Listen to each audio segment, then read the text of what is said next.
নমস্কাৰ। আজি ভাৰতবৰ্ষৰ চুবুৰীয়া ৰাষ্ট্ৰ চীন দেশ আৰু ভাৰতবৰ্ষৰ এক তুলনামূলক অধ্যয়ন আগবঢ়াব লৈছোঁ।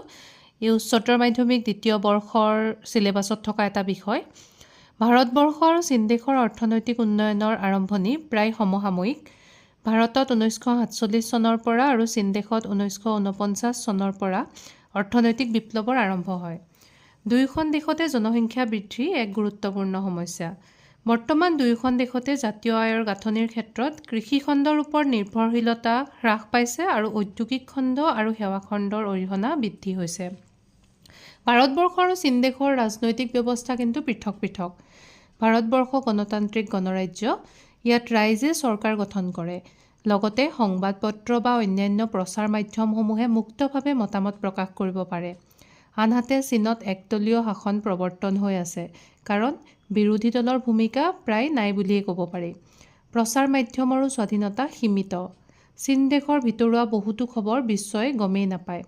জনসংখ্যা নিয়ন্ত্ৰণৰ ক্ষেত্ৰতো চীনত চৰকাৰৰ প্ৰত্যক্ষ হস্তক্ষেপ দেখা যায়। ভাৰতত মিশ্ৰিত অৰ্থনীতি প্ৰৱৰ্তিত হৈ আছে আৰু চীন দেশত সমাজবাদী অৰ্থনীতি বৰ্তি আছে। কিন্তু বৰ্তমান দেখা গৈছে যে চীন দেশে বহুত ক্ষেত্ৰত তাৰ নীতি নিয়মবোৰ শিথিল কৰিছে।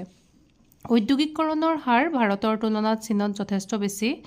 দৰিদ্ৰতাৰ ক্ষেত্ৰত চীনৰ তুলনাত ভাৰতৰ দৰিদ্ৰ সীমাৰেখাৰ তলত থকা জনসংখ্যা বহুত বেছি। নিবনুৱাৰ ক্ষেত্ৰতো ভাৰত চীনতকৈ শীৰ্ষস্থানত আছে, অৰ্থাৎ ভাৰতত নিবনুৱা বেছি আছে। অৱশ্যে যোৱা 10 বছৰত বৈদেশিক বাণিজ্যৰ দিশত ভাৰতৰ উন্নতি চকুত লগা। সমগ্ৰ বিশ্বতে অৰ্থনৈতিক দিশত চীন যথেষ্ট শক্তিশালী। কিন্তু ভাৰতৰ দ্ৰুতগতিত হোৱা প্ৰগতিয়ে ভৱিষ্যতৰ উন্নয়নৰ মাপকাঠি বহন কৰিব বুলি আশা কৰিব পাৰি। ধন্যবাদ।